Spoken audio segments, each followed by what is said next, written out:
Randy Frazee, pastor of Oak Hills Church in San Antonio, Texas, he's part of, he and another pastor created this, material or this campaign, their church. And he tells about the story about a young lady named Jennifer that was visiting their church. And he really didn't know her, how long she attended, but a letter showed up on his desk Monday morning that she had written after he had done a sermon on forgiveness, saying how at the service she forgave her brother. And what had happened is Jennifer grew up in a single-parent home. They didn't have a lot of money, but she had this goal to be the first person in their family to go to college and become a nurse. And when she graduated, she had pretty good grades. She got accepted at a good nursing college, but she just didn't have the finances to put everything together to go to school. And so she decided to go to work and save money. And she got a job and worked hard, and she had this little secret box in her bedroom, and every time she got her paycheck, she would put everything she could into that box.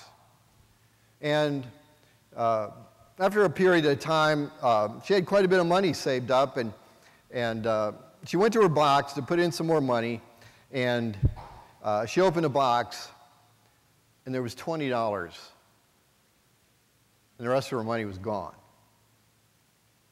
And she discovered that her brother, her younger brother, who had a drug problem, had stolen her money and used it to buy drugs. And she just was devastated because she had always encouraged her brother. She had always loved her brother. She had always done everything she could trying to steer her brother in the right direction, even when he did some really bad things. And she just felt betrayed. She felt devastated because of her brother's betrayal. See, personal betrayal cuts to the core. You put your trust in someone you love and you think they're on your side, and then they turn on you. And it cuts so deeply that sometimes you just don't want to keep going. Sometimes you want to just give up. Sometimes you just feel like there's no purpose anymore. You want to give up on your goals because you've been betrayed by someone you loved and trusted. And sometimes you feel like even God has given up on you. Well, this is a kind of deep betrayal that we see in Joseph's life as we begin the story, chapter 3 of the story. And the first part or the last part of Genesis, we see the story of Joseph, the son of Jacob, who was renamed Israel because he was the forefather of God's new nation. Joseph is the grandson of Isaac and the great-grandson of Abraham. And we had talked about Abraham and some of those others. Jacob's 10 sons, by his wives, Bilhah and Zilpah, they hated Joseph because their father loved their brother more, Joseph. He had been born to Rachel, who later in life, she couldn't seemingly have children, and then later she has Joseph and Benjamin. And so he had a special place in his heart for them, and they were jealous and they were angry about it, and to the point that they end up selling their brother into slavery. In Genesis 37, we read about that. And Joseph, at age 17, he was the father's favorite. He even got a special robe or colorful coat from his dad. It was just exasperated the tension and the problem and the jealousy. And on top of that, Joseph had dreams of his brothers and his own family bowing down to him. So, they probably looked on him, and maybe his brother was kind of cocky, kind of had an ego thing going. And in Genesis 37, 7-9, it tells us about this. And I'll just read that. Beginning Genesis 37, beginning with verse 7.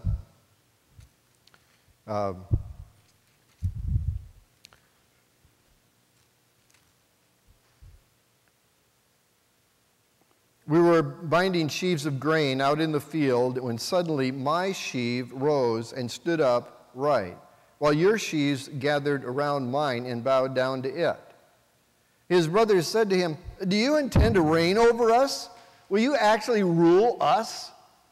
And they hated him all the more because of his dream and what he had said. So, then in verse 9, then he had another dream, and he told it to his brothers. Listen, he said, I had another dream, and this time the sun and moon and the 11 stars were bowing down to me. The parents and 11 brothers, they're all bowing down to me. And the brothers couldn't stand his guts, to be very frank. They were going to bow down to him. Yeah, right. So the first chance they get, when Jacob sends Joseph to his brothers out in the field to see how they're doing, they see him coming, and they come up with a plan to kill him. Now Reuben, the oldest brother, says, no, let's not kill him. Let's just throw him in this cistern here, this dry cistern. And he had the back of his mind, he'd rescue him later. Well, it didn't work that way. The rest of the brothers, before he gets a chance, sell Joseph into slavery into Egypt, and they tell Jacob the lie. We read it in verse 27. Come, let's sell him to the Ishmaelites and not lay our hands on him. After all, he is our brother, our own flesh and blood. His brothers agreed. So when the Midianite merchants came by, his brothers pulled Joseph up out of the cistern and sold him for 20 shekels of silver to the Ishmaelites, who took him to Egypt. So to deceive their dad, they dip his nice coat that he had gotten in this blood, and they bring it to him, and it looks like Joseph got killed by a ferocious animal. And their brother buys it, the dad buys it, and he's totally devastated by it. I wonder how much this story of jealousy and anger and hatred in families is going on over and over across America because of people not submitting to God's plan. So, is this the end of Joseph? Well, have these evil intentions of Joseph's brothers, have they won out, and, Joseph's out of God's story now? Absolutely not. God is not about to give up on Joseph being part of his story. But things seem to get worse. Joseph is put into prison while he's in Egypt, and we take up this story in Genesis chapter 39, where we see that Joseph is sold as a slave to Potiphar and his wife, and she tries later to seduce him. Genesis 39, beginning with verse 2. The Lord was with Joseph, and he prospered, and he lived in the house of his Egyptian master. And when his master saw that the Lord was with him, and that the Lord gave him success in everything he did, Joseph found favor in his eyes and became his attendant. Potiphar put him in charge of his household, and he entrusted to his care everything he owned. So just when you think things couldn't get any worse, being sold to these traders who are going to Egypt, being sold into slavery to Potiphar, then we see that God is still with him. God still is watching over him. We see that wonderful phrase, the Lord was with Joseph. And I couldn't help but think, what a comforting thing to remind us when we feel beat down, when we feel the situation is hopeless, when we think events in our life are just totally out of control, when we see no hope for the future, when everything seems black, when we just want to give up. We need to know the Lord is with us.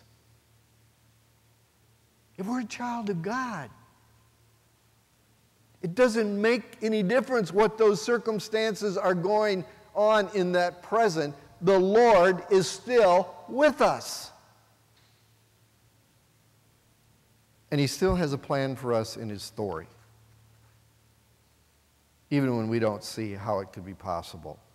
Then we read in Genesis 39, the end of verse 6, "Now Joseph was well built and handsome, and after a while his master's wife took notice of him and said, 'Come to bed with me.'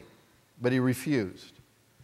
'With me in charge,' he told her, 'my master does not concern himself with anything in the house. Everything he owns has been entrusted to my care. No one is greater in this house than I am. My master has withheld nothing from me except you, because you are his wife. How could I do such a wicked thing and sin against God?' And though she spoke to him day after day, he refused to go to bed with her or even be with her." Notice that? Or even be with her. He doesn't see how close he can get before he falls off the abyss. No, he doesn't even want to be in her presence. But apparently, he had responsibilities and had to go into the house at times. And she keeps coming after him. And we don't have to imagine, how easy it would have been for Joseph to give in to this. I mean, we don't have to watch Desperate Housewives to figure it out. Slaves in those days were expected to do anything their superiors asked of them. Anything. And no one would have blamed him, the other slaves. They would have understood. But instead, Joseph chose to put his trust in God, and he recognizes, first of all, that it's a sin against God. And sadly today, we see people who are willing to dishonor God and compromise their integrity and risk their marriage for a one-night stand of passion. And then you end up with STDs, damaged emotions, unwanted pregnancies, all kinds of guilt, and destroyed relationships. Thankfully, Joseph's relationship with God was strong enough that he was willing to put God first. You see, when you're walking close with God in a relationship with him, that relationship comes first. And other relationships are secondary. And that's God's plan. Now, clearly doing right, what is right, is not always rewarded. At least not in this life. And we need to understand that. I'd like to be able to say that we can always say you do what is right and you always live happily ever after. Cinderella. Well, that's not reality. He does what is right, and where does it get him? It gets him thrown in prison by Potiphar. Because we know the story in Genesis 39, 21, the Lord was with him, and he showed him kindness and granted him favor in the eyes of the prison warden. But I'll tell you, prisons in Egypt were hellholes. People died there. You know, prisons today would be like the Hilton compared to prisons in Egypt in that day. And that's what he gets for being faithful to God.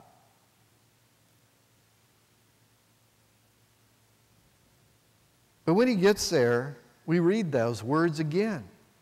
The Lord is still with him. In that Egyptian pit, in that Egyptian prison, the Lord's with him. Oh, yeah, right. Thanks. You know? It's pretty hard to see how God is with us when nothing seems to be working out. How God could have a plan for us when nothing seems to be going our way. How God could be working out his story through our story when our story seems so miserable. And yet that's what was happening. The Lord was with him. And this warden puts him in charge of all these different responsibilities in the prison. And God's preparing him for future responsibilities. He has a plan. And God has a plan for you. God has a plan for each of us. Even when things are bleak and don't seem to be going our way. The Lord was with Joseph is a repeated refrain in Joseph's story. And God is watching over him. Now, this finally becomes clear when we see Joseph promoted to deputy Pharaoh in Egypt. Chapter 41. Pharaoh, has this troubling dream. And none of his wise men or none of his magicians know the meaning of this dream. And we read in Genesis 41, beginning with verse 15, Pharaoh said to Joseph, I had a dream, and no one can interpret it. But I have heard it said that when you hear a dream, you can interpret it. Listen to verse 16. I cannot do it. I thought, that is so refreshing to hear. I cannot do it. Joseph replied to Pharaoh, but God will give Pharaoh the answer he desires. That's so refreshing to hear someone say that. Just turn on your TV. Listen to the politicians today. Well, I can do this. I have done that. Look at my billions. Look what I've accomplished. What I'm going to do for you. Oh, you will be so fortunate when you see that you need me and you can't get along with me and my gifts and who I am. None of this, I cannot do it crap. Vote for me. I can do anything. Think positive. And if you say things like, I cannot do it, but God can, you are a wimp. You are weak. You don't have a personality. You will never get elected. You serve as president? You be second to Pharaoh, saying crazy things like, I cannot do it, but God can? Isn't that right? Isn't that our society today? Isn't that the way it is? So it's so refreshing to hear Joseph being honest with Pharaoh, the top guy of Egypt, the guy who has his life in his hands, telling him, I can't do that. But I know a God who can. He can tell you the dream. And God uses Joseph because his trust is in God. And Joseph interprets Pharaoh's dream. Then Joseph said to Pharaoh, in verse 25, the dreams of Pharaoh are one and the same. God has revealed to Pharaoh what he is about to do. The 7 good cows are 7 years, and 7 good heads of grain are 7 years. It is one and the same dream. The 7 lean, ugly cows that came up upward are 7 years, and so are the 7 worthless heads of grain, scorched by the east wind. They are 7 years of famine. It is just as I said to Pharaoh. God has shown Pharaoh what he is about to do. 7 years of great abundance are coming throughout the land of Egypt, but 7 years of famine will follow them. Then all the abundance of Egypt will be forgotten, and the famine will ravage the land. There it is. God gave the meaning. And then Pharaoh said,